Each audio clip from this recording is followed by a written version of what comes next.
if there's a God, why all of this chaos in the world?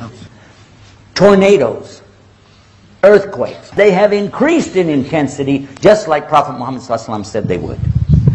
Tremendous number of earthquakes today. Several hundred earthquakes have happened since I've been giving you this speech right now. Along with that, pestilence, violence, wars, occupations, and family abuse. Serious problems. So if there's a God, why is all that stuff happening? It means the person asking the question doesn't even have the basic understanding of what Islam taught. Islam never taught us that this was the Jannah. What? You thought you were in paradise? Look what Prophet Muhammad, peace be upon him, said. He summed it up with one of the simplest, most beautiful little teachings you could ever imagine. Ad-dunya sijnul mu'min wa jannatul kafir. This material existence that we're in, called hayat dunya, life of this world, is a prison to a true believer. But it's the only paradise to a disbeliever. He narrowed it down to two things: believers and disbelievers.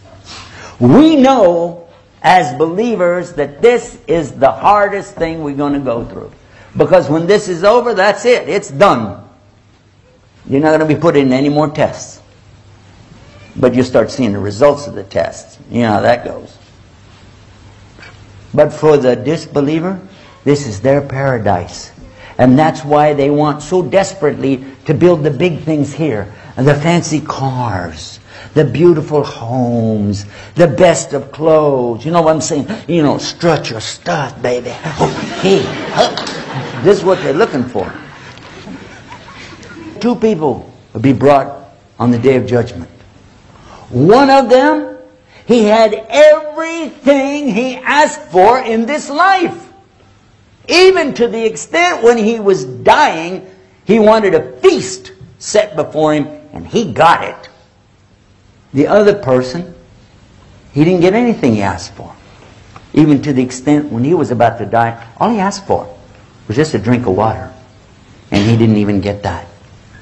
Now on the Day of Judgment, the one who had everything, he would be pushed into the hellfire. Like you put a needle in something and pull it out. Just in that instant. Whoop, whoop. He would be asked, remember, he had everything. In your whole life, did you ever see any good?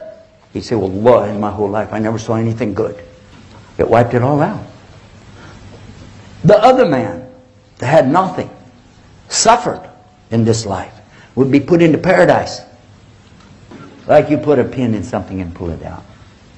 And then he would be asked, in your whole life, did you ever see anything bad? He would say, well, why? In my whole life, I never saw anything bad. No hardships.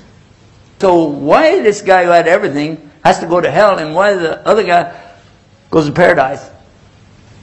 Nobody is perfectly good, and nobody's perfectly bad. The man who had everything in this life, actually he was a very bad person. Allah hated him. So we don't have that concept, by the way. God is love and He loves everything and everybody, no matter how bad they are. No, no, no, no. We know that God is the loving al-wadud and ready to love anything and everything that's good, but He's also capable of washadid al-iqab, dealing it out heavy duty, and you don't want to know about that. So this man who Allah hated, who had done so many monstrously bad things to people, yet he did some good deeds. So Allah paid him in this life for his good deeds. So he would not even smell the paradise. That he could be thrown directly right straight into hell.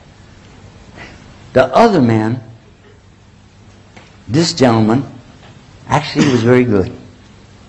And Allah loved him.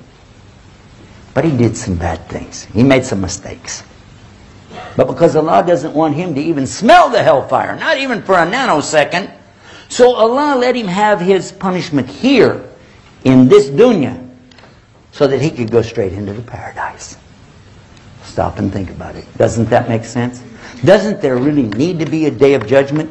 Because otherwise, how could any of us look at the things that are going on around us again and again and again and see how the tyrants and the aggressors and the oppressors throughout history again and again and again, not only do they win these battles and wars, but they go away with all the spoils of wars.